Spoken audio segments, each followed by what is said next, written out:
Hey, thanks for joining me. I want to talk about revolvers as a self-defense option. Before I get too far into it, all these guns have been safety checked.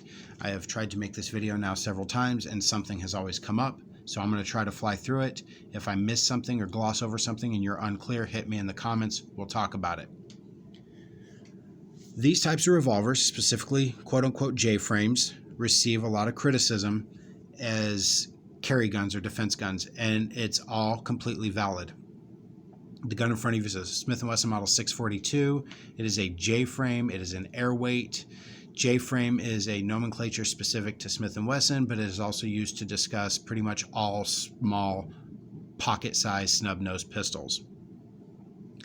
Let's get right into the problems. Capacity.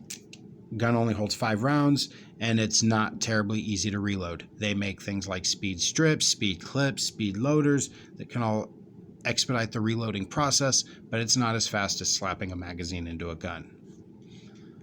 Also, the light weight of this gun, while it makes it very easy to carry, it also makes it much less controllable to shoot, along with a heavy double action only trigger. So ways that we can mitigate that. Well, first of all, the trigger is going to be just practice, reps. Get your reps in, you'll get better. Weight. Well, I can't do anything about the weight of this gun making it uncomfortable to shoot, but what I can do is offer a very similar carry option. This is a Smith & Wesson Model 640, also a J-frame, chambered in .357 Magnum. It is a stainless steel gun. .357 Magnum will shoot .38 Special. This isn't like specific to this gun. All .357 Magnum revolvers will shoot .38 Special that I know of. I haven't seen one that won't. What makes this one better is the weight. It's stainless steel. Heft is going to mitigate recoil. However, it still is limited to 5 rounds, but part of that problem is going to be solved in weight. Now, unfortunately, with weight, makes it more difficult to carry, but this gun's not so cumbersome that you can't comfortably carry it. I would only shoot 38s out of it while it is designed to shoot .357. It's not good for the gun to give it a steady diet of that, and then you start running into the recoil issues again. .357 is a pretty powerful round. Another way to mitigate the recoil and the capacity issue is to step up slightly in size. As those were J-frames, this is a K-frame. Now, barrel length, this is a 3-inch barrel, and generically I'm going to call those other barrels 2 inches, although that's not an exact measurement. We're going to call those 2 inches. Adding that extra inch to the barrel immediately makes the gun so much more shootable, and because this is a slightly larger frame, it's slightly heavier. Now, this gun's probably not a great carry gun because of its size, but it still can be done, particularly in wintertime with, maybe a jacket or something. It's a little bit easier. This gun also holds 6 rounds.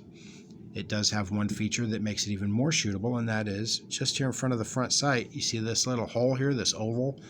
That is a port in the barrel. It's compensated. Blast goes out the top of the barrel essentially, and it makes the gun quote unquote kickless. It mitigates recoil. Now, one other thing, when I talked about double action trigger pulls earlier, this gun has a hammer that can be cocked, and it makes a much lighter, shorter trigger pull, although I don't recommend that for defensive carry. One thing this gun also has is an action job. It's a performance center gun. You don't have to buy a performance center gun to have an action job. A competent gunsmith can work over any Smith & Wesson revolver and make it much more shootable. This gun's somewhat cost prohibitive, probably for somebody looking to purchase their first gun, but it still has some features that I think are worth discussing. It's heavier, it has a longer barrel, it has slightly increased capacity, and it has a very beautiful trigger. Moving along. The best way to mitigate recoil and mitigate the capacity concerns are to change calibers. I have previously reviewed this pistol. It is a Smith & Wesson, it is a Taurus Model 94 chambered at .22 long rifle. Again, it has the 3-inch barrel, which helps to make it more shootable, a little bit more accurate with a longer sight radius. And then the capacity, I believe this gun holds 8 rounds versus 5 rounds or 6 rounds in the previous pistol.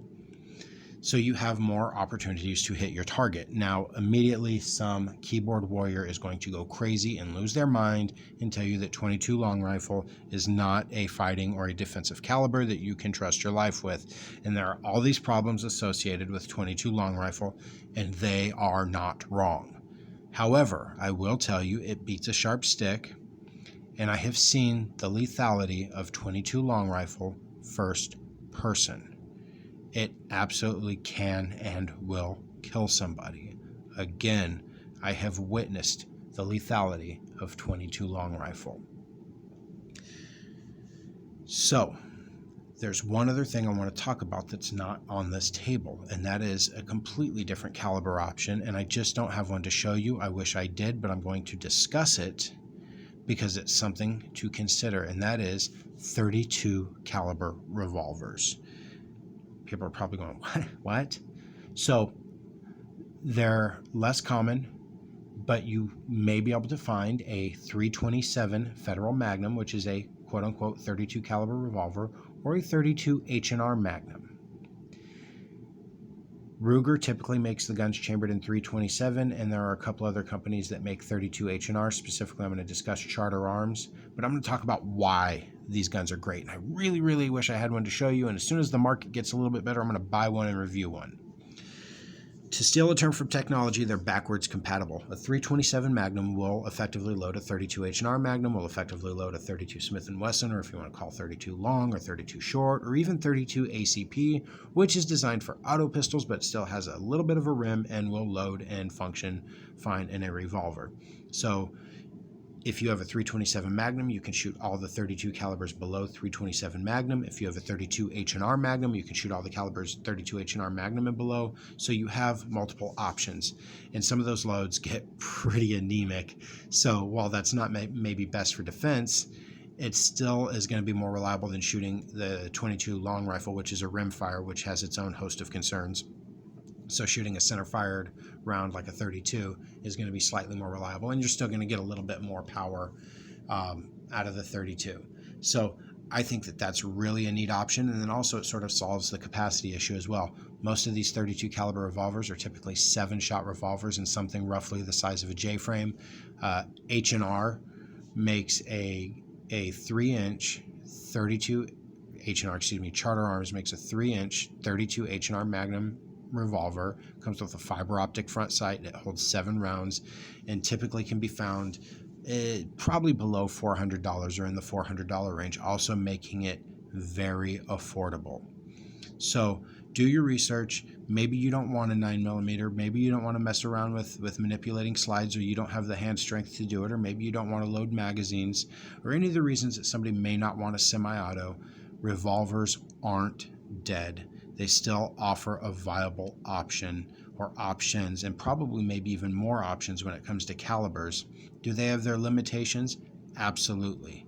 Will you be completely undergunned if you have one of these for everyday carry or for, like a bedside gun? I don't think so. I think that you'll be well served. In fact, like I said, I carry this little tiny J-frame airweight more than any other gun. It's pretty much in my pocket at all times. Thanks for watching. If you have any questions, hit the comments below, smash the like button, subscribe. You know what to do. Thanks.